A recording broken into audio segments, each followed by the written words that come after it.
Okay. Okay guys, तो last session में हमने ऑब्जेक्ट्स के बारे में डिस्कस किया था कि ऑब्जेक्ट्स क्या है एंड उसको हम कैसे इंप्लीमेंट कर सकते हैं। राइट। सो आपने ऑब्जेक्ट क्रिएट किया जो हमने क्लास में आपको बताया था अगेन। यस। सो आपने अभी एक स्टूडेंट ऑब्जेक्ट क्रिएट किया है एंड एम्प्लॉय ऑब्जेक्ट। राइट। अब काफी सारे फील्ड्स हमने इन ऑब्जेक्ट्स के अंदर क्रिएट किया। अब ये जो फील्ड्स हमने ऑब्जेक्ट के अंदर बनाई है ये बहुत बेसिक फील्ड्स है। राइट। सो जो ऑब्जेक्ट हमने क्रिएट किया स्टूडेंट। ओके। So new. अब देखिए हमें क्या क्या इंफॉर्मेशन चाहिए थी एक स्टूडेंट के लिए। First name, last name, phone, email, then address, state, city, date of birth. ऐसी बेसिक फील्ड्स हमने यहां पर क्रिएट किया है। अब यहां पे पिक लिस्ट के लिए आप यहां पे अगर देखोगे, सो जो हम स्टेट सिलेक्ट कर रहे हैं आइडियली हमें उसी का सिटी यहां पर आना चाहिए। बट ये अभी इंडिविजुअल फील्ड्स है। सिटी एक सेपरेट फील्ड है, स्टेट एक सेपरेट फील्ड है। अब ये इस सिस्टम को नहीं पता कि हमें रिक्वायरमेंट क्या है। सो हम इसको इस तरीके से इंप्लीमेंट करेंगे कि अगर हमने स्टेट सिलेक्ट किया है तो उसी से रिलेटेड सिटीज हमें यहां पर शो करनी है। और इस कंसेप्ट को हम यहां पर कहते हैं फील्ड डिपेंडेंसी। सो ये दोनों ऑब्जेक्ट पर हमने बनाया था। राइट। सो इसे हम कहते हैं फील्ड डिपेंडेंसी। मतलब एक फील्ड हमारी डिपेंडेंट है अनादर फील्ड पे। फील्ड डिपेंडेंसी के अंदर हमारे पास दो फील्ड्स होती है। दो फील्ड्स के बीच में आप डिपेंडेंसी अप्लाई कर सकते हैं। सो जो फील्ड है उसे हम कहते हैं, एक होती है कंट्रोलिंग फील्ड और अनादर फील्ड होती है हमारे पास डिपेंडेंट फील्ड। अब नाम से हमें पता चल रहा है कंट्रोलिंग फील्ड मींस जो फील्ड वैल्यू को कंट्रोल कर रहा है अनादर फील्ड की। डिपेंडेंट मीन जिसकी वैल्यू कंट्रोल हो रही है। ठीक है। सो जो पहली फील्ड होगी उसके बेस्ड पे अनादर फील्ड की वैल्यू यहां पर फिल्टर्स हो जाएंगी। करेक्ट। अब जिसकी वैल्यू फिल्टर हो रही है उसे हम कहेंगे डिपेंडेंट। जो कंट्रोल कर रहा है उसे हम कहेंगे कंट्रोलिंग। अब हमारी केस में हमें स्टेट एंड सिटी में डिपेंडेंसी अप्लाई करना है। सो आप बताओ यहां पर कंट्रोलिंग फील्ड कौन सी है हमारी और डिपेंडेंट फील्ड कौन सी है स्टेट एंड सिटी में से। यस। स्टेट डिपेंड कंट्रोलिंग है और सिटी करेक्ट। डिपेंडेंसी। स्टेट हमारी हो जाएगी कंट्रोलिंग फील्ड क्योंकि बेस्ड ऑन स्टेट हमें सिटी की वैल्यू को कंट्रोल करना है। करेक्ट। और इस तरीके से हम यहां पर फील्ड डिपेंडेंसी को अप्लाई करते हैं। अब इसे अप्लाई करना कैसे है देखो, बहुत सिंपल है। जब आपने ऑब्जेक्ट क्रिएट किया तो अगेन उस ऑब्जेक्ट मैनेजर पे आप जाइए। सो एडिट ऑब्जेक्ट एंड ऑब्जेक्ट में जब आप जाएंगे वहीं पे आपको ये ऑप्शन मिलेगा फील्ड्स एंड रिलेशनशिप। ये सभी फील्ड्स के ऑप्शन है एंड यहां आपको ऑप्शन मिल रहा है फील्ड डिपेंडेंसीज। क्लिक करेंगे इस पे। अभी तक हमने कोई भी डिपेंडेंसी अप्लाई नहीं किया है इस ऑब्जेक्ट के लिए। ओके। सो अगर आपको अप्लाई करना है सो सिंपली आप क्लिक करेंगे न्यू एंड यहां से आप उसे क्रिएट कर सकते हो। बट इसकी कुछ लिमिटेशंस है, अब वो ध्यान दो। Create a dependent relationship that causes the values in a pick list or multi-select pick list to be dynamically filtered based on the value selected by the user in another field. So another field मतलब controlling field जो value को control कर रहा है। सो dependent field की अब दो fields हमारे पास है कंट्रोलिंग एंड डिपेंडेंट। हमारे ऑब्जेक्ट पे कई सारी फील्ड्स है। अभी तो हमने सिनारियो देखा कि स्टेट एंड सिटी। बट क्या अदर फील्ड्स के लिए भी आप इसे अप्लाई कर सकते हो? सो नहीं। यहां पर कुछ लिमिटेशंस है। हर कोई फील्ड आपकी कंट्रोलिंग फील्ड नहीं हो सकता एंड हर कोई फील्ड आपकी डिपेंडेंट फील्ड भी नहीं हो सकता है। सो इसकी लिमिटेशंस क्या है देखो। सो जो कंट्रोलिंग फील्ड है उसके लिए हमारे पास क्या क्या ऑप्शन है, कौन सी फील्ड हमारी कंट्रोलिंग फील्ड हो सकती है। सो देखो कोई भी फील्ड जो आपकी कंट्रोलिंग फील्ड हो सकती है तो वो क्या हो सकती है, custom check boxes and pick list with at least one and less than 300। अब देखो चेक बॉक्स में तो एक ही वैल्यू हो सकती है ट्रू और फॉल्स। सो यहां पे आपके पास कंट्रोलिंग फील्ड हो सकती है चेक बॉक्स एंड आपकी पिक लिस्ट। इनके अलावा इनके अलावा कोई भी फील्ड आपकी कंट्रोलिंग फील्ड नहीं हो सकती है। अगर बिजनेस रिक्वायर, मैंने ये शेयर नहीं किया क्या? ओके अगर बिजनेस रिक्वायरमेंट आपको ये कह रहा है कि आपको कोई फील्ड है और उसमें आपको डिपेंडेंसी अप्लाई करनी है टेक्स्ट फील्ड में, पॉसिबल है क्या? नो। सो कंट्रोलिंग फील्ड हो सकती है चेकबॉक्स और पिक लिस्ट। पिक लिस्ट में भी मिनिमम 1 और मैक्सिमम 300 वैल्यूज होनी चाहिए। अब ऐसा क्यों?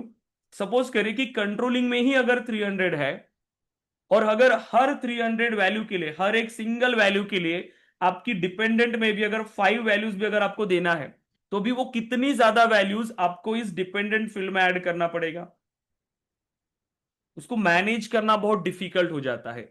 इसीलिए आपके पास लिमिटेशन दिया है कि आपकी पिक लिस्ट में 300 वैल्यूज होनी चाहिए अगर आप उसे कंट्रोलिंग फील्ड बना रहे हो तो। दूसरा, अगर आप डिपेंडेंट फील्ड यूज कर रहे हो अभी, सो डिपेंडेंट में क्या फिर सभी ऑप्शन है? नहीं, यहां पे भी लिमिटेशंस है। सो यहां आपके पास लिमिटेशंस है कि आपकी जो फील्ड है वो एक तो पिक लिस्ट हो सकती है, पिक लिस्ट और पिक लिस्ट मल्टी सेलेक्ट, बस ये दो ही ऑप्शन आपके पास है। इनके अलावा कहीं पर भी आप डिपेंडेंसी अप्लाई नहीं कर सकते हो यहां पर।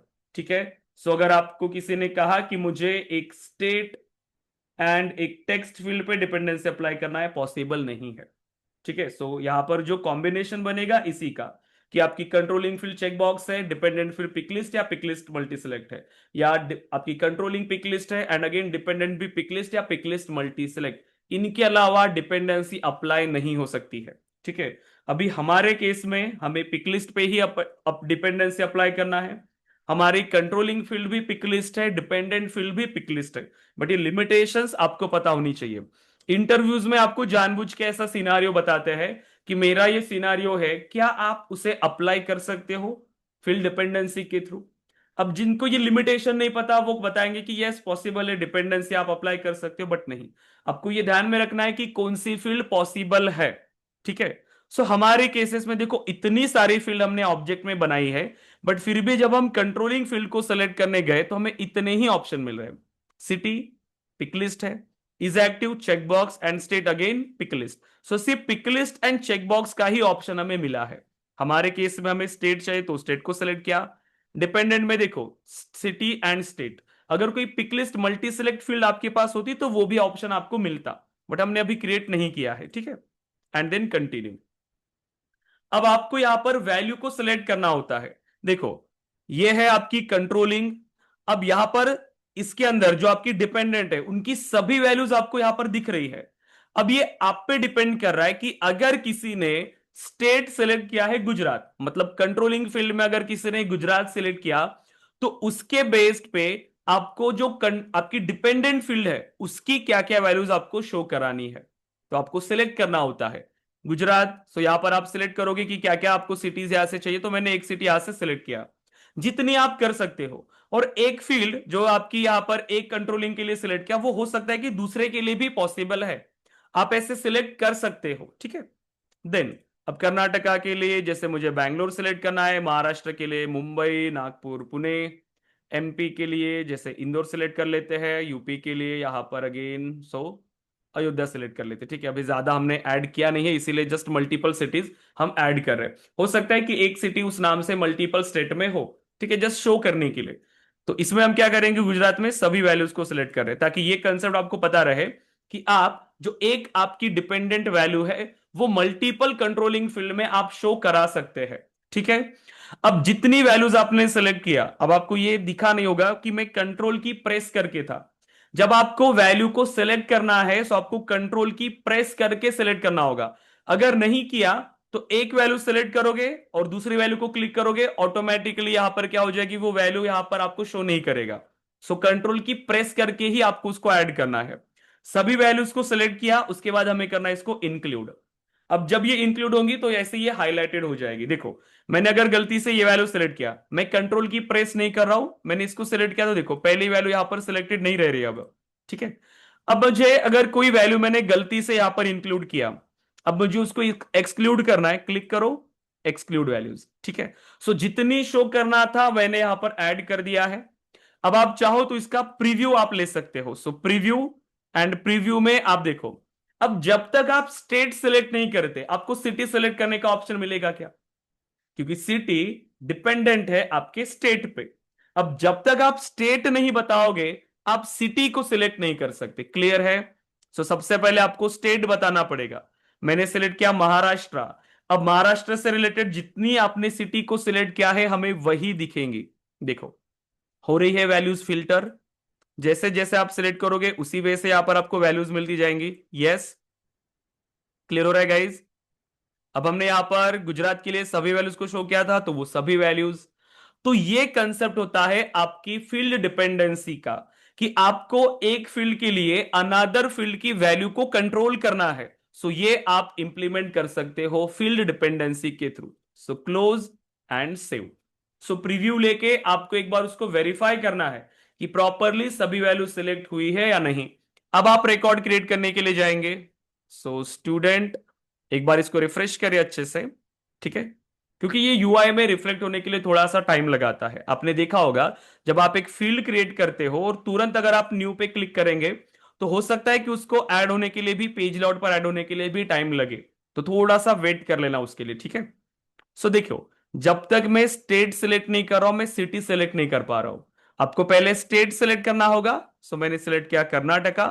तब जाके मैं उसकी सिटी को सिलेक्ट कर पा रहा हूं। और इसीलिए मैंने आपको कहा था कि यहां पर आपको 5-6 वैल्यूज ऐड करना है हर स्टेट के लिए। तो ये जब आप ऐड करोगे तो उसको आपको ऐड करना है, ठीक है, प्रॉपरली। जब ज्यादा वैल्यूज रहेगी तो आपको अच्छे से ये चीजें समझ में आएंगी। क्लियर है यहां तक? फील्ड डिपेंडेंसी अप्लाई कर सकते हैं अभी आप। यस, फील्ड डिपेंडेंसी क्लियर है? यस। हम्म। हेमंत, गुंजन, यस। अभी यस देखो, सर। पिक लिस्ट जब हमने फील्ड क्रिएट किया तो उसमें वैल्यूज अप्लाई करने के लिए आपके पास कितने ऑप्शंस थे? बताइए। आपने एक पिक लिस्ट फील्ड 300। बनाई। 300। यस। कितने ऑप्शंस थे? 1 2 300 ना? 3 एक options in pick pick list में लिस्ट। वैल्यू को ऐड करने के लिए। फील्ड क्रिएट करते हैं हम लोग पिक लिस्ट। पिक लिस्ट को क्रिएट करने के बाद पिक लिस्ट में क्या होती है? लिस्ट ऑफ वैल्यूज होती है ना हमारे पास। अब वो वैल्यू आप कैसे प्रोवाइड करते हो उसके लिए क्या ऑप्शंस है? यस, क्या नहीं, ऑप्शन थे हम उसके लिए? लोग राइट डाउन कर रहे थे ना उस टाइम। हम्म क्या ऑप्शंस था? सबसे पहला ऑप्शन था global picklist value set. Yes और no? Yes. Global picklist value set. दूसरा ऑप्शन था आपके पास कि आप मैन्युअली वैल्यू को एंटर कर सकते हो। अब हमने क्या किया था? वैल्यू को एंटर किया, करेक्ट। पिकलिस्ट, ग्लोबल पिकलिस्ट हमने सिलेक्ट किया था क्या? और सिलेक्ट करने जाएंगे भी तो भी वहां पर कोई ऑप्शन ही नहीं मिलेगा हमें, क्योंकि हमारे पास कोई वैल्यूज ही नहीं थी। राइट? क्योंकि ये आपको सबसे पहले उस लिस्ट को क्रिएट करके रखना होता है। अगर मैं इस ऑब्जेक्ट पे जा रहा हूं, देखो स्टूडेंट ऑब्जेक्ट, एंड जो आपने फील्ड क्रिएट किया अभी स्टेट, अगर आपको इसकी वैल्यू को चेंज करना है, देखो आप बाद में इसकी वैल्यू को कैसे चेंज कर सकते हो ये आपको समझना है।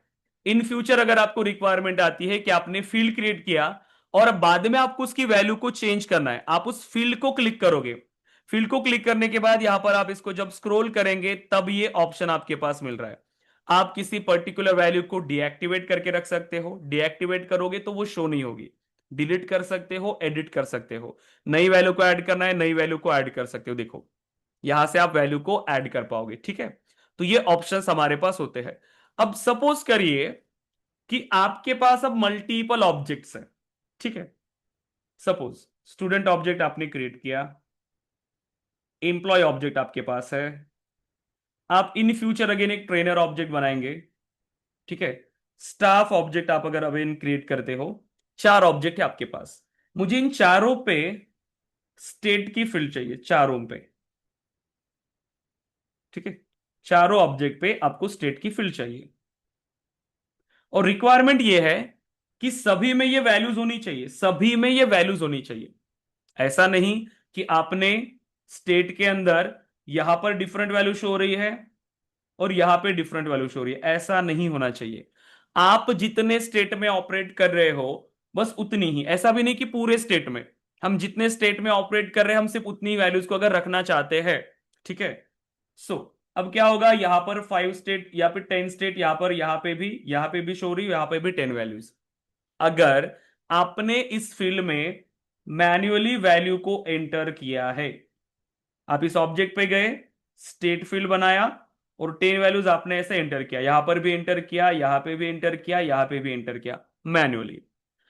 फ्यूचर में हमें रिक्वायरमेंट आई कि मुझे यहां से किसी एक वैल्यू को रिमूव करना है, किसी एक वैल्यू को मुझे रिमूव करना है। बात हो रही है सभी के लिए, क्योंकि मैं सभी पे सेम डेटा चाहता हूं, सभी पे वो सेम वैल्यूज में चाहता हूं। सो मुझे अगर एक वैल्यू को रिमूव करना है या मुझे किसी वैल्यू को ऐड करना है, अब क्या करना पड़ेगा अब आपको? अब क्या होगा? मुझे वैल्यू में चेंज करना है। सो तो वो इंटरडिपेंडेंसी होना चाहिए, तभी जाके अभी सर में कोई चाहिए। डिपेंडेंसी नहीं है, अभी कोई डिपेंडेंसी नहीं है। जस्ट ऑब्जेक्ट पे फील्ड है, और मुझे जब मैं उस ऑब्जेक्ट में रिकॉर्ड क्रिएट करने के लिए जाऊंगा, सो पहले मेरे पास 10 वैल्यूज थी, मुझे कोई और स्टेट उसके अंदर ऐड करना है। अभी जस्ट मैंने बताया वैल्यू को एडिट कैसे करना है। यस। तो वो पर ऑब्जेक्ट में इसमें जाके जाओगे। करना पड़ेगा क्या, एक हाँ, एक करके? तो एक एक करके, क्योंकि आपने यहां पर क्या बनाया है, यहां पर सेपरेट वैल्यू ऐड किया, यहां पर भी वैल्यू एंटर किया, मैन्युअली एंटर किया आपने वैल्यू। तो हम्म। यहां पर जाओगे, इस ऑब्जेक्ट में चेंज होगा, दूसरे ऑब्जेक्ट में फिर से उस ऑब्जेक्ट पे जाके चेंज करना पड़ेगा। तो काम कैसा हो रहा है, यहां पर आपका काम बढ़ रहा है। हर ऑब्जेक्ट में जाके आपको उसकी वैल्यू को चेंज करना पड़ेगा। क्यों? क्योंकि आपने उसमें वैल्यू मैन्युअली एंटर किया है फील्ड क्रिएट करते टाइम। तो ये प्रॉब्लम फेस हो रही है अभी हमें। इसी प्रॉब्लम को सॉल्व करने के लिए फिर आपके पास जो ऑप्शन है वो है ग्लोबल पिक लिस्ट। क्या ऑप्शन है? Global pick list. सो आप ग्लोबल पिक लिस्ट के थ्रू एक लिस्ट यहां पर ऑलरेडी बना के रखोगे, और उसी लिस्ट में से ये वैल्यूज इन फील्ड्स में जाएंगी।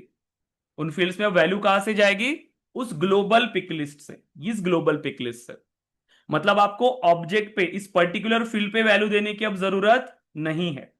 अगर चेंज भी करना है इन फ्यूचर, तो सिर्फ इस लिस्ट में चेंज करो, क्योंकि इस लिस्ट में जो डेटा होगा वही इनहेरिट हो रहा है इन सभी के अंदर। तो ये प्रॉब्लम क्लियर हुई आपको कि क्यों हमें इस ग्लोबल पिक लिस्ट की अभी नीड है। कि अगर एक कॉमन फील्ड, एक कॉमन वैल्यूज अगर आपको मल्टीपल ऑब्जेक्ट्स में चाहिए, तो उसके लिए आप इस ग्लोबल पिक लिस्ट का यूज कर सकते हो। क्लियर है क्या यहां तक? गुंजन, हेमंत, क्लियर हो रहा है यहां पर global pick list? Yes. Yes. बताइए, यूज केस हमें समझ में आना चाहिए guys। इंटरव्यूज में आपको सिर्फ यूज केस पूछते हैं, डायरेक्ट क्वेश्चन नहीं आएगा कि ग्लोबल पिक लिस्ट क्या है, ऑब्जेक्ट क्या है, ऐसे डायरेक्ट क्वेश्चन नहीं पूछेंगे, ठीक है। सो अब हमें अगर फील्ड क्रिएट करना है और उसमें वैल्यूज चाहिए, तो आपको क्या करना है? ग्लोबल पिक लिस्ट बनानी पड़ेगी। इसके लिए आप सिंपली जाओगे सेटअप, सेटअप में जाके आप सर्च करो ग्लोबल पिक लिस्ट, ठीक है। सो ग्लोबल पिक लिस्ट, ठीक है। So pick list value sets, and अभी तक हमारे पास कोई भी वैल्यू सेट हमने नहीं क्रिएट किया है। सो न्यू, अब देखो यहां पर global pick list value sets let you share the values across object. Correct, क्योंकि आप एक बार उस वैल्यू सेट को क्रिएट करो, वो मल्टीपल ऑब्जेक्ट्स पे शेयर हो जाएगा। जो भी वैल्यूज आपकी सेट के अंदर है वो सभी ऑब्जेक्ट में शो करेगी। रिमूव करना है, इसी सेट में आके रिमूव करो, जितनी वैल्यूज है उतनी उनको शो हो जाएंगी, राइट। अब देखो, सो न्यू, अब मुझे स्टेट की वैल्यूज को शो करना है, सो मैं यहां पर स्टेट के लिए ये फील्ड क्रिएट कर दूंगा, ठीक है। सो नेम ऑटोमेटिकली पॉपुलेट हो जाएगा, और जितने स्टेट अभी आपको चाहिए आप यहां पर सिलेक्ट करो। सो मुझे चाहिए महाराष्ट्र, ठीक है। सो गुजरात, कर्नाटका, ठीक है। सो यूपी, देन एमपी। जितनी वैल्यूज आपको ऐड करना है अब आप ऐड करो। सो सेट बना लिया, अब इसको करिए सेव। अब इसको यूज कैसे करें? ग्लोबल पिक लिस्ट हमने बनाया, फ्यूचर में जब आपको इसके अंदर वैल्यू चेंज करना है, सो पिक लिस्ट सेट में आइए, और यहां से इन वैल्यूज को आप कस्टमाइज कर सकते हो अपने रिक्वायरमेंट के हिसाब से। और इसको यूज कैसे करोगे? अब अगर मैं कोई नया ऑब्जेक्ट क्रिएट करने के लिए जा रहा हूं, ठीक है, मैंने नया ऑब्जेक्ट बनाया, या इसी एग्जिस्टिंग ऑब्जेक्ट पर अगर मुझे कोई और फील्ड क्रिएट करना है, सो न्यू, स्टेट रिलेटेड ही, स्टेट की fields. So simply pick list को सिलेक्ट करोगे आप, किसी एग्जाम्पल के लिए आप किसी और ऑब्जेक्ट पे अगर इसको ट्राई कर रहे हो। सो नेक्स्ट, सिंपल, जैसे दो ऑप्शंस आते थे, use global pick list value set और एंटर वैल्यूज। सो आपको वैल्यू एंटर नहीं करना, यहां से एंटर करोगे तो फ्यूचर में आपको यहीं पे आकर उसको एडिट करना पड़ेगा। बट अगर आपको एक कॉमन वैल्यू मल्टीपल ऑब्जेक्ट्स के साथ अगर शेयर करना है, सो आपके पास ऑप्शन है ग्लोबल पिक लिस्ट। सो जितनी भी वैल्यू सेट अगर आपके पास है वो सभी अब यहां पे आपको शो करेंगे। अभी हमारे पास सिर्फ एक ही वैल्यू सेट है, तो ये एक ही हमें मिल रहा है। तो यहां पर वैल्यूज एंटर करने की अभी आपके पास नीड नहीं है। ठीक है, डायरेक्टली ये वैल्यूज यहां पर इनहेरिट हो जाएंगी। क्लियर है अभी यहां तक कि किस तरीके से ये प्रॉब्लम हमें ऑकर हो रहा था और कैसे हम उसको रिजॉल्व कर सकते हैं। Yes, global pick list value set. Clear है क्या गाइस हाँ यहां तक? हाँ यस। अब देखिए, अभी तक हमने इस ऑब्जेक्ट के अंदर काफी सारी फील्ड्स क्रिएट किया है। सो न्यू पे क्लिक करेंगे। अब आप फील्ड्स को चेक करो। ये जो बेसिक फील्ड्स थी, ये सभी फील्ड्स अभी हमने इसके अंदर इंप्लीमेंट किया। ठीक है, सभी basic fields, check box, currency, date वगैरह सब कुछ। ठीक है, अब इसके बाद आते हैं हम लोग इन फील्ड्स के ऊपर, जो है आपकी रिलेशनशिप फील्ड। ठीक है, रिलेशनशिप फील्ड। अब डेटाबेस की बात हो रही है, सो डेटाबेस में हमें रिलेशनशिप क्रिएट करना होता है। अब क्वेश्चन ये है, मैं ऐसे नहीं कि आपको डायरेक्टली आऊंगा ऑब्जेक्ट पे और रिलेशनशिप ऐसे क्रिएट करते और ऐसे रिलेशनशिप बन गई, इससे कुछ नहीं समझ में आएगा, ये सिर्फ आप कॉपी पेस्ट हो जाएगा। सबसे पहले हमें ये समझना है कि इस रिलेशनशिप की नीड क्या है। ठीक है, डेटाबेस को अगर आप यहां पर इंप्लीमेंट कर रहे हो तो हमें उसकी नीड को समझना है। ओके, हम ऑब्जेक्ट क्यों बनाते हैं? क्या नीड है ऑब्जेक्ट की, बताइए। ऑब्जेक्ट की नीड क्या है? यस, ऑब्जेक्ट की डेटा नीड क्या? Data storage. डेटा को स्टोर करने के लिए। ठीक है, डेटा को स्टोर करना है तो ऑब्जेक्ट क्रिएट करना होगा। नेक्स्ट, हम ऑब्जेक्ट बनाते हैं, उस ऑब्जेक्ट के अंदर हम फील्ड्स क्रिएट करते हैं, राइट? टेबल फॉर्मेट में हमारा डेटा होता है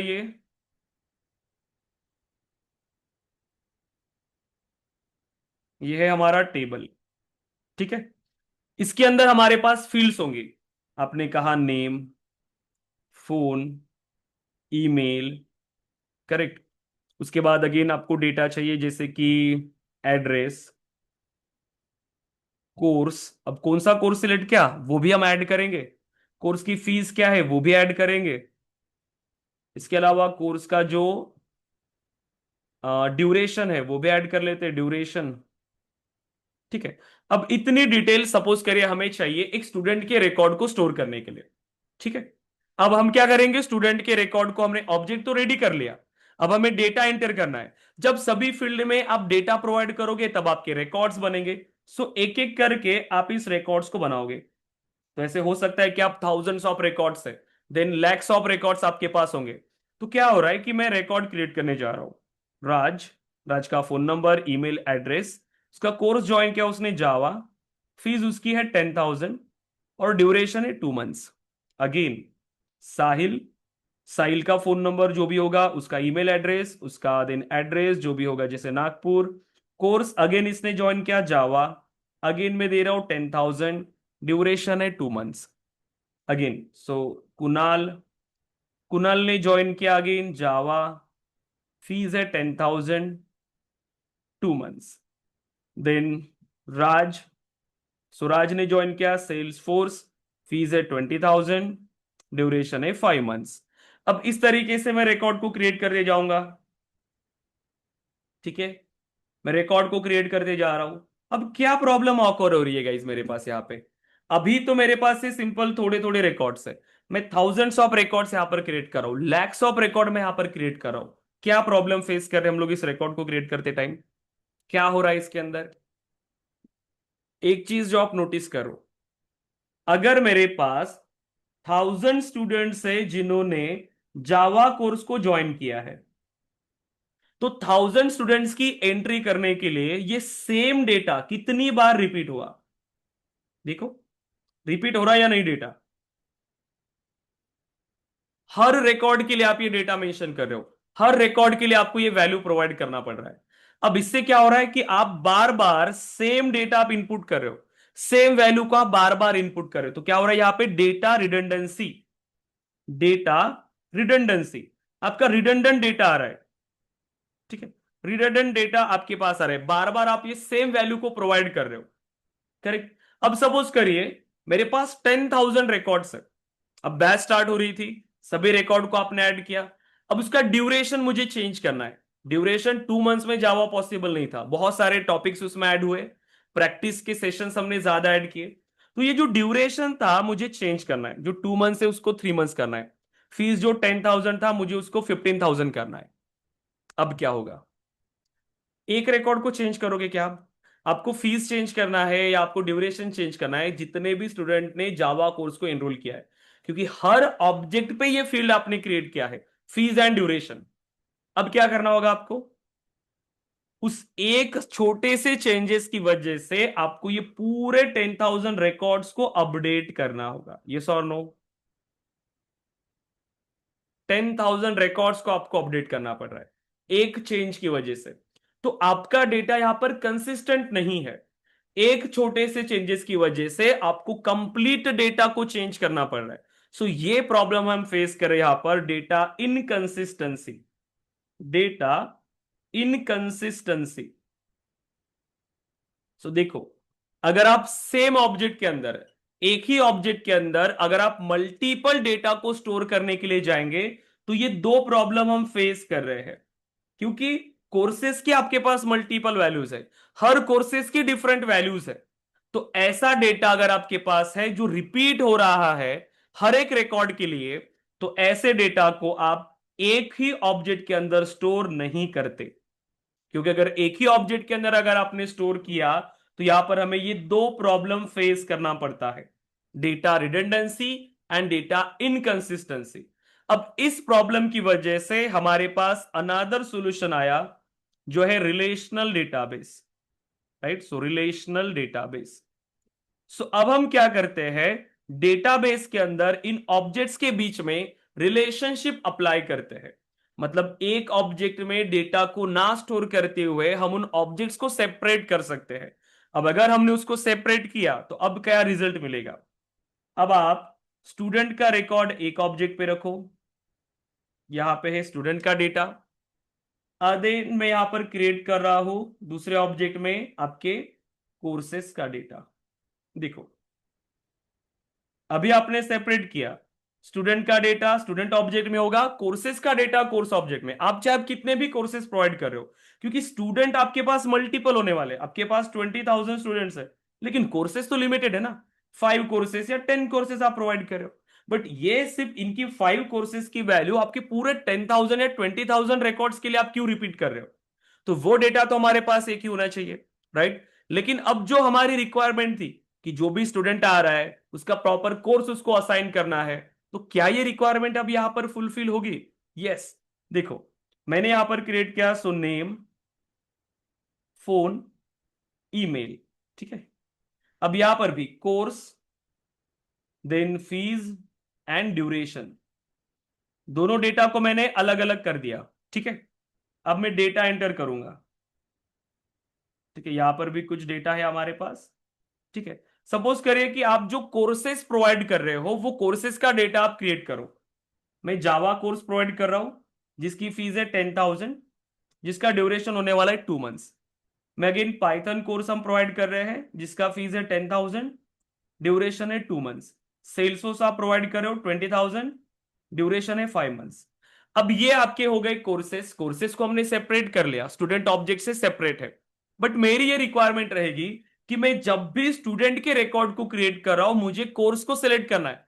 मुझे पता चलना चाहिए मेरे पास राज अगर आया है तो राज ने कौन से कोर्स को ज्वाइन किया, क्या वो जावा ज्वाइन कर रहा है, पाइथन है या सेल्सफोर्स। क्योंकि जब मैं राज के रिकॉर्ड को ओपन करूंगा तो मुझे वो सभी डिटेल्स भी तो दिखनी चाहिए कि राज ने कौन से यहां पर कोर्स को ज्वाइन किया है, राइट? अब देखो, मैंने रिकॉर्ड क्रिएट किया राज, राज का फोन नंबर हमने ऐड किया, उसका ईमेल एड्रेस हमने ऐड किया, जो भी उसका ईमेल होगा, ठीक है।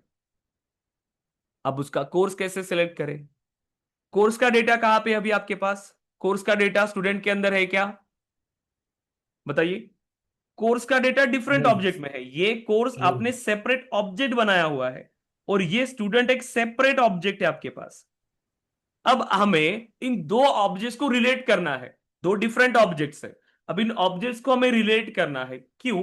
क्योंकि जब हम स्टूडेंट का रिकॉर्ड बनाएंगे तो हर स्टूडेंट के लिए इस स्टूडेंट ने कौन से रिकॉर्ड को ज्वाइन किया, मतलब कौन से कोर्स को ज्वाइन किया है, उस कोर्स के रिकॉर्ड के साथ हमें इसको रिलेट करना पड़ेगा।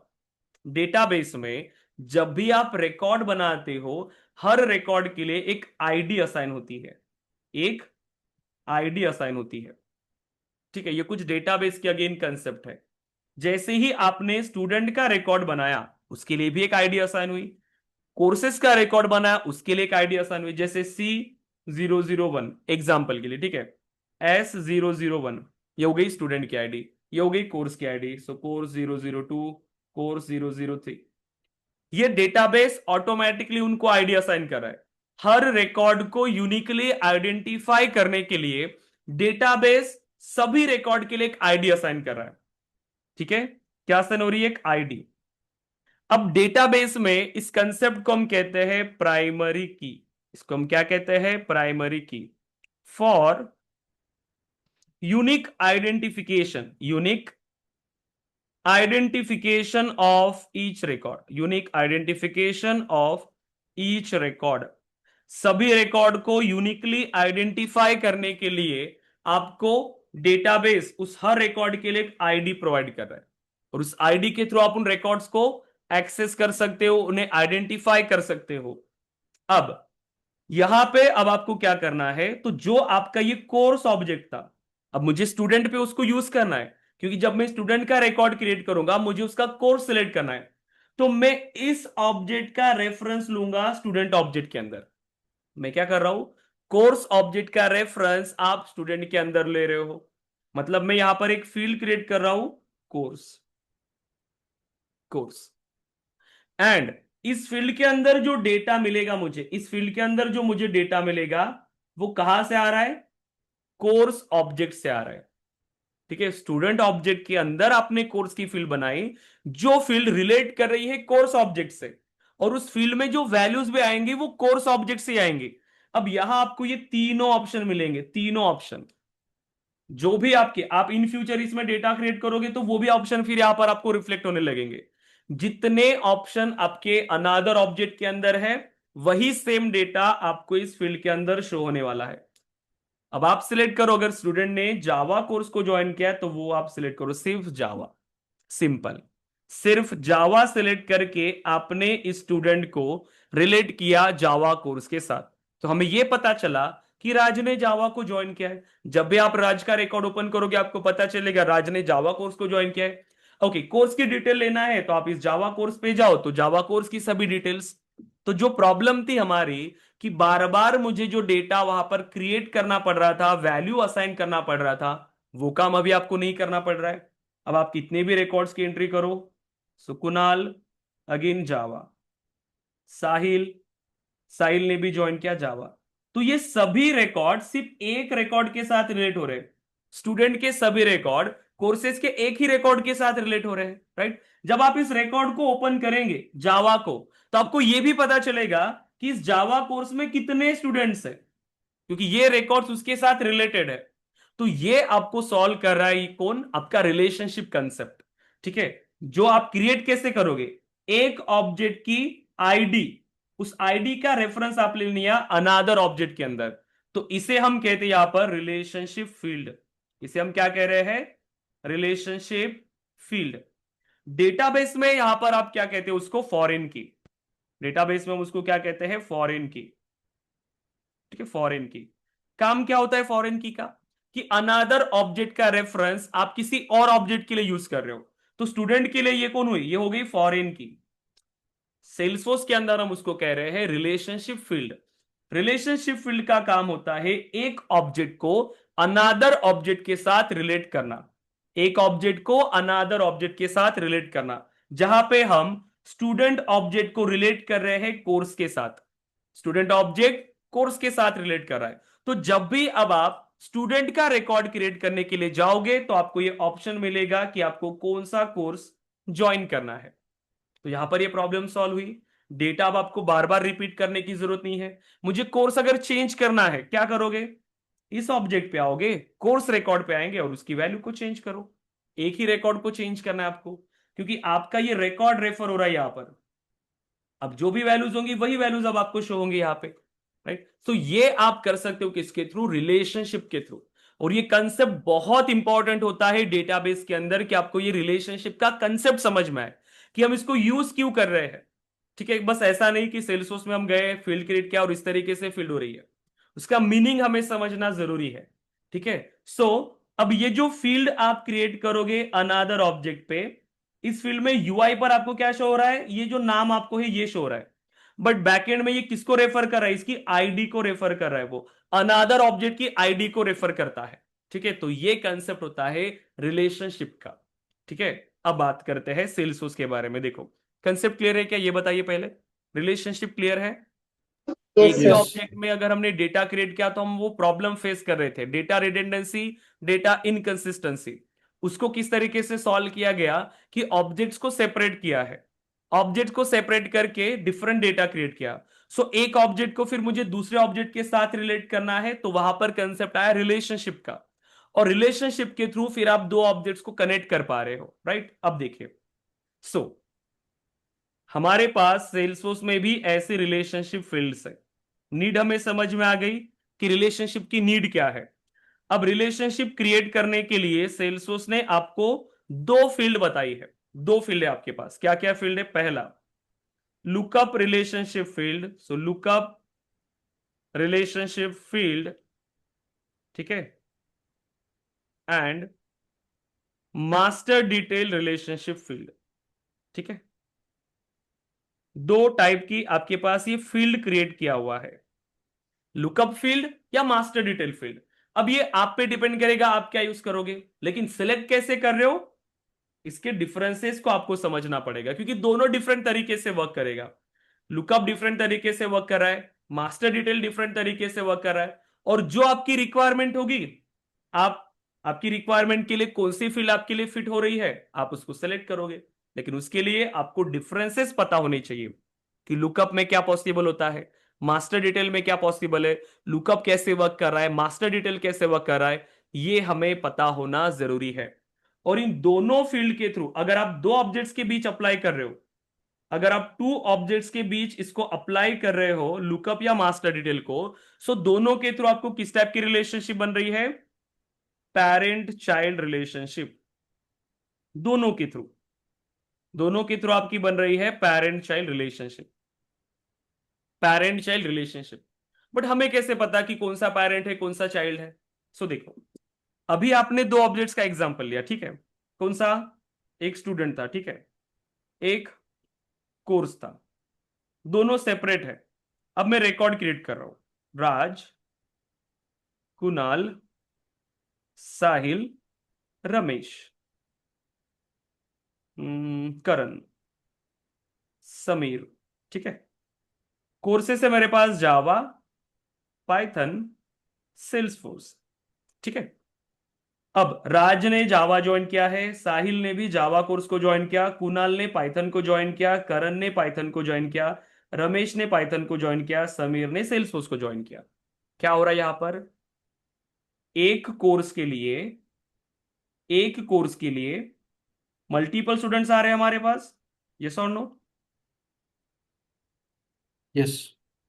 एक कोर्स है और एक कोर्स में मल्टीपल स्टूडेंट्स है, मतलब multiple students, multiple students, multiple student किसी एक कोर्स को ज्वाइन कर रहे हैं, एक कोर्स।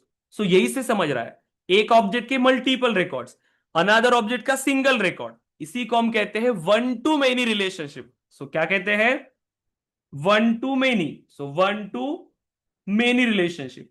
अब आप मुझे बताओ कौन सा ऑब्जेक्ट वन साइड है कौन सा ऑब्जेक्ट मेनी साइड है, कौन सा ऑब्जेक्ट वन साइड है कौन सा ऑब्जेक्ट मेनी साइड है। कोर्स वन साइड है ना।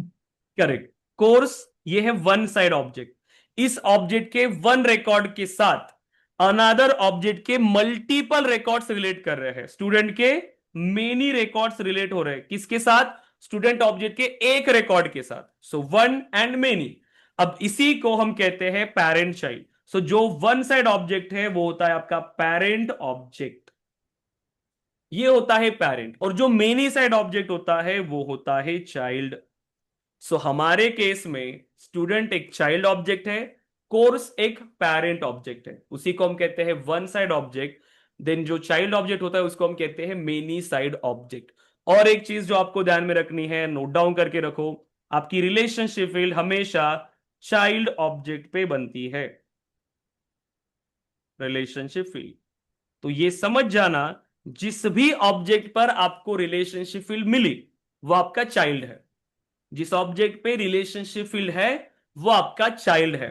क्योंकि अगर आप स्टूडेंट ऑब्जेक्ट का रिकॉर्ड अभी क्रिएट करने के लिए जाओगे, सो स्टूडेंट का नेम, स्टूडेंट का ईमेल, देन स्टूडेंट का फोन, और उसी में आपको एक फील्ड मिलेगी कि आप कोर्स को सिलेक्ट करो, और वो ये फील्ड है आपकी रिलेशनशिप फील्ड। सो चाइल्ड पर ये फील्ड मिलती है क्योंकि आप चाइल्ड के रिकॉर्ड को क्रिएट करते टाइम उसके पेरेंट को सिलेक्ट करते हो कि इसने कौन से कोर्स को ज्वाइन किया। ये कंसेप्ट होता है रिलेशनशिप का। क्लियर है यहां तक अभी जितना हमने डिस्कस किया? यस। यस। ओके। अब देखो, सो अभी के लिए आपको कंसेप्ट क्लियर है कि रिलेशनशिप क्या है, उसकी नीड क्या है, कितनी फील्ड्स हमारे पास अवेलेबल है, पेरेंट चाइल्ड क्या होता है। ठीक है, पेरेंट चाइल्ड रिलेशनशिप।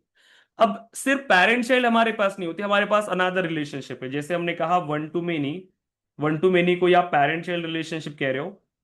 इसके अलावा हमारे पास है सेल्फ रिलेशनशिप। ठीक है, self relationship and many to many relationship, many to many. अब इन रिलेशनशिप को अप्लाई करने के लिए आपके पास क्या क्या ऑप्शन है ये आपको पता चलेगा। मेनी टू मेनी अप्लाई करने के लिए दोनों पॉसिबल है, यस, दो ऑब्जेक्ट्स के बीच में। ओके, ये यहां पर भी मेनी टू मेनी लिखा है, ये वन टू मेनी है। ठीक है, वन टू मेनी। सो देखो, one to many relationship create करने के लिए दोनों ऑप्शन है आपके पास, लुकअप एंड मास डिटेल, दोनों के थ्रू पॉसिबल होता है वन टू मेनी। ओके, अब ऐसे ही आपको पता चलेगा कि इनके लिए क्या पॉसिबल है, राइट? अब देखो, सो लुकअप एंड मास्टर डिटेल ऐसे दो फील्ड्स है। अब सबसे पहले हमें इसके डिफरेंसेस को समझना पड़ेगा कि कौन सी फील्ड कैसे वर्क कर रही है, तब जाके हम ये डिसाइड करेंगे कि कहां पे हमें कौन सी फील्ड को अप्लाई करना है। सो अभी के लिए आपको ऐसे मल्टीपल ऑब्जेक्ट्स बनाने हैं ताकि कल हम उनमें रिलेशनशिप अप्लाई करेंगे।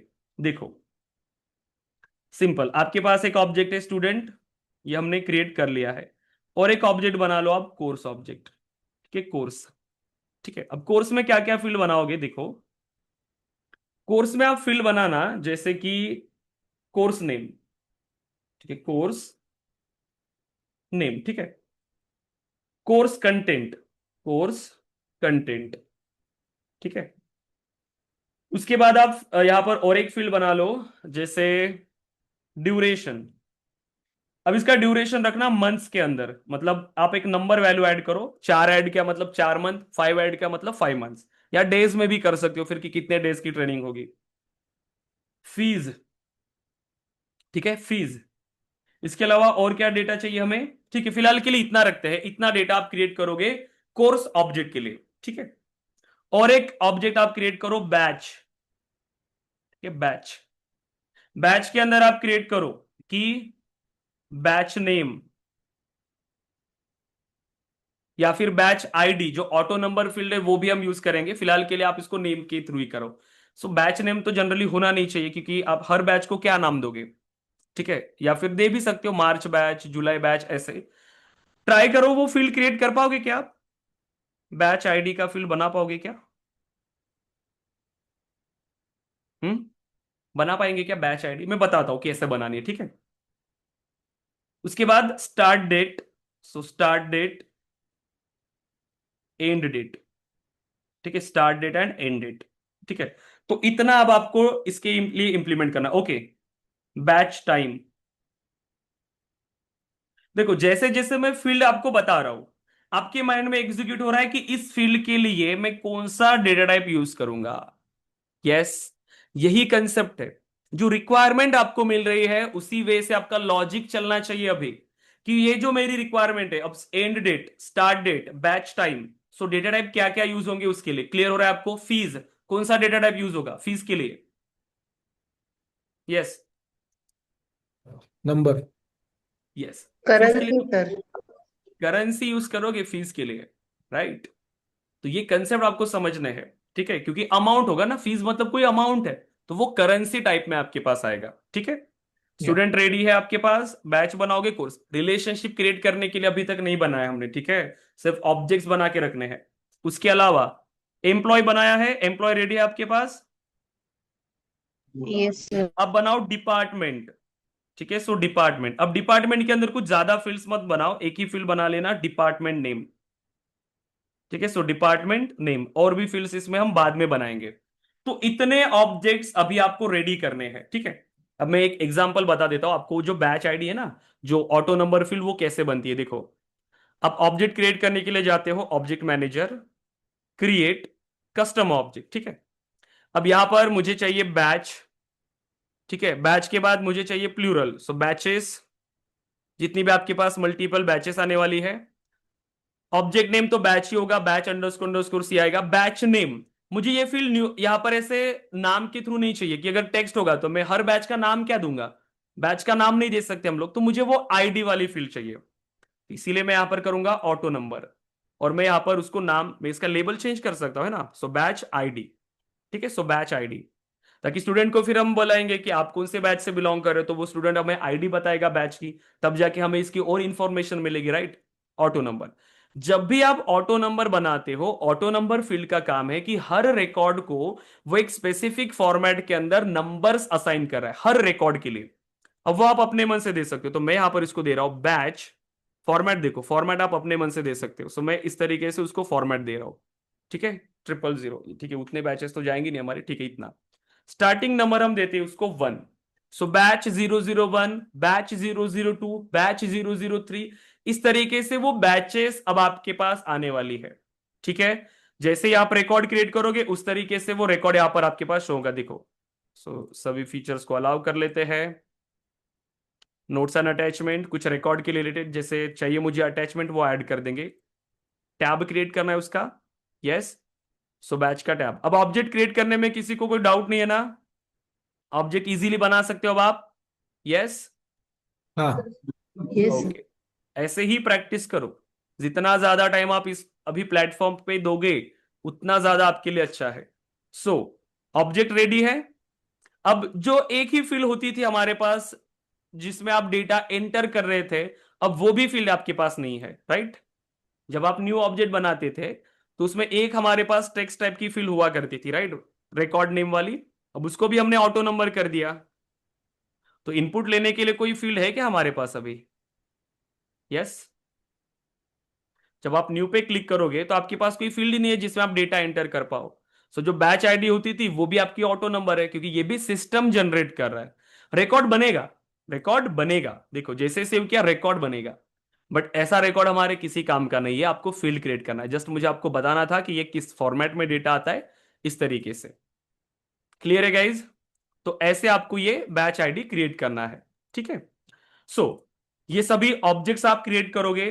कल फिर हम डिस्कस करेंगे कि इन ऑब्जेक्ट्स में हमें कैसे रिलेशनशिप अप्लाई करनी है, ठीक है। इसका स्क्रीनशॉट ले लीजिए, अब आप इसका स्क्रीनशॉट ले लीजिए गाइस, और ग्रुप पे शेयर कर देना। ले लिया स्क्रीनशॉट। Yes sir. सर वो डिप्लॉयमेंट और इन डिप्लॉयमेंट रहता है, देखिए वहां पे दो। हम्म तो देखो, वो हमेशा इन डेवलपमेंट में ही रखना है क्या उसको? नहीं, हम इन डेवलपमेंट नहीं रखते थे ना, हम डिप्लॉयड रखते थे। इन डेवलपमेंट कब रखा हमने, हम डिप्लॉयड रखते, बाय डिफॉल्ट भी वो डिप्लॉयड होता है, देखो।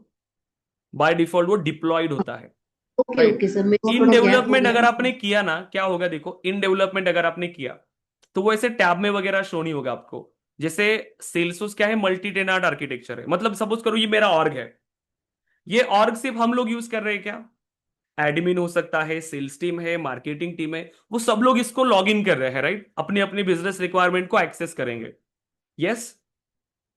जो यस सेल्स सर। वाले पर्सन है, सेल्स के लिए इसको लॉग इन होंगे, वो अपने डेटा को एक्सेस करेंगे, मार्केटिंग टीम भी उसके अंदर लॉग इन होगी। ये सब जो काम होता है ऑब्जेक्ट्स वगैरह क्रिएट करने का, ये होता है एडमिन का, ठीक है, जो उसके टीम में जो एडमिन है। अगर वो कुछ काम कर रहा है, ऑब्जेक्ट उसका अभी रेडी नहीं है, तब वो रखेगा इसको इन डेवलपमेंट। और जब तक वो ऑब्जेक्ट इन डेवलपमेंट में है वो बाकी यूजर को शो नहीं होता। ये यूज होता है इन डेवलपमेंट का। जब डिप्लॉयड रखते हो तो फिर वो ऑब्जेक्ट सभी के लिए विजिबल होगा। अब जैसे मैंने ऑब्जेक्ट बनाया ये बैच ऑब्जेक्ट, तो जितने भी यूजर्स होंगे मेरे इस ऑर्ग के अंदर, जो भी लॉग इन करेंगे सभी को ये ऑब्जेक्ट दिखेगा। सो अगर आपको ऑब्जेक्ट नहीं शो करना तो आप इसको डिप्लॉयड रख सकते हैं, ठीक है, जब और आप उस सर पर एट द काम कर रहे हो तो। मोमेंट, और जब बन गया है और अभी हमको इन डिप्लॉयमेंट से इन डेवलपमेंट से डिप्लॉयड करना है, तो वो कैसे करते हैं सर, सब कुछ एक एडिट साथ? करके, सिंपल एडिट। सबका, एवरी ऑब्जेक्ट? सभी ऑब्जेक्ट को आप जैसे डिप्लॉयड होने के बाद उसको डेवलपमेंट में कैसे लेके जा रहे हो? देखो नहीं, मैं पूछ सर, अगर हाँ उसको सपोज कर एक सकते हो बार आप, ठीक है।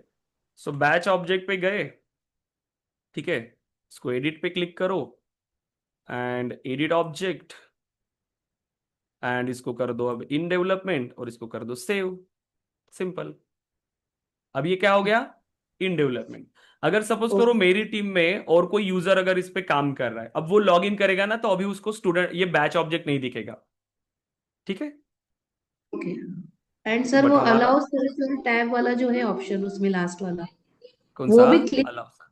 अलाउ हाँ ये सर्च देखो और, रिकॉर्ड को सर्च करने के लिए यूज होता है ये, ठीक है। ये ग्लोबल रिकॉर्ड हाँ जैसे सर्च वगैरह हम करते हैं ना, उसके लिए ये जरूरी है, ठीक है। तो इसको हाँ। अलाउ सर्च के लिए रखना, ताकि हम कहीं से भी फिर इस ऑब्जेक्ट के रिकॉर्ड्स को सर्च कर सकते हैं। ये ऑप्शनल फीचर है, उतना मैंडेटरी नहीं होता, लेकिन हम इसे यूज करते हैं, तो आप उसको तो सर्च पे उसमें भी कर लेना। क्लिक टिक रख सकते हैं ना, यस यस, मैंडेटरी करके। हाँ और उसको लास्ट चेक वाला कर तो लेना। जो टैब है, और टैब तो मैंडेटरी है, टैब मैंडेटरी को करेंगे। क्रिएट करना जरूरी है, क्योंकि टैब नहीं बनाओगे तो ये आपको वहां पर ऑब्जेक्ट नहीं मिलेगा। अगर आप इसको नहीं ट्राई मिलेगा। करोगे ऐसे तो ये टैब नहीं बनता, ठीक है। तो वो टैब जरूरी है, right. Okay sir, okay. Okay yes sir. हाँ। हेमंत, ओके आप क्लियर हो Hemant? Yes. Okay. So practice करिए अभी इसको अच्छे से, कंसेप्ट को समझ के इंप्लीमेंट करेंगे। ये ऑब्जेक्ट अब आप रेडी रखो, कल फिर हम डिस्कस करेंगे कि नहीं आपस में क्या रिलेशनशिप है। देखो सबसे पहले फिर मैं आपको बताऊंगा, कल जैसे स्टार्ट करेंगे हम लुकअप एंड मास्टर डिटेल, पहले इन दोनों के डिफरेंस के बारे में डिस्कस करेंगे। जब आपको इसका डिफरेंस क्लियर होगा, तब मैं आपको बताऊंगा कि मुझे इन ऑब्जेक्ट्स के बीच में इस तरीके की रिलेशनशिप चाहिए। अब आप खुद मुझे बताओगे कि आपको कौन सी रिलेशनशिप उसमें यूज करनी चाहिए, लुकअप या मास्टर डिटेल। तो इस तरीके से हम इसको इंप्लीमेंट करेंगे। तो जैसे मैंने कहा कि मेरे पास दो ऑब्जेक्ट है और वो इस तरीके से वर्क होना चाहिए, इस तरीके से रिकॉर्ड क्रिएट होना चाहिए, ये अलाउड होना चाहिए, ये अलाउड नहीं होना चाहिए। तो आपके माइंड में वो एग्जीक्यूट होगा कि ये रिक्वायरमेंट मेरी लुकअप में पॉसिबल है या मास्टर डिटेल में पॉसिबल है। और जब हम इंडस्ट्री में काम करते हैं तो यही हमें तुरंत रिफ्लेक्ट होना चाहिए कि क्या हम इंप्लीमेंट कर रहे हैं, किस तरीके से हम उस पर काम कर रहे हैं। तो जैसे ही आपको कोई रिक्वायरमेंट आएगी तो आपके माइंड में ये सारी चीजें एग्जीक्यूट होनी चाहिए कि ये किसके थ्रू पॉसिबल है, ये आपके पास लुकअप से पॉसिबल है या नहीं, लुकअप में क्या लिमिटेशंस है, उसके एडवांटेजेस क्या है, सब कुछ, ठीक है। तो पहले कल हम उसके डिफरेंसेस को डिस्कस करेंगे और फिर हम इनमें रिलेशनशिप क्रिएट करेंगे, ठीक है। Yes guys. और हमेशा ट्राई करना जब मैं सेशन यहां पर स्टार्ट करता हूं ना, तो मुझे याद दिलाना कि हमने रिकॉर्डिंग स्टार्ट किया है या नहीं, ठीक है। Okay. सो आपको जैसे ही मैं रिकॉर्डिंग स्टार्ट करता हूं ना, वो आपको एक नोटिफिकेशन आ जाता है कि रिकॉर्डिंग स्टार्टेड। सो मैंने स्टार्ट किया तो कोई इशू नहीं है, बट कभी कभार क्या होता है ना, मैं भूल जाता हूँ उसको स्टार्ट करना। सो प्लीज अगर आपको ऐसा आवाज नहीं आता है कि रिकॉर्डिंग स्टार्ट हुआ है, सो प्लीज मुझे याद दिलाना, ठीक है। क्योंकि अभी हम जैसे जैसे आगे जा रहे हैं, हमारे जो टॉपिक्स है वो थोड़े और कॉम्प्लेक्स होते जाएंगे। तो रिकॉर्डिंग का एक्सेस आपको जरूरी है, ठीक है, ताकि आप वहां से उसको रिवाइज कर पाओ, ठीक है। Okay sir. Yes. या ओके गाइस, देन सो मैं जस्ट इसको स्टॉप कर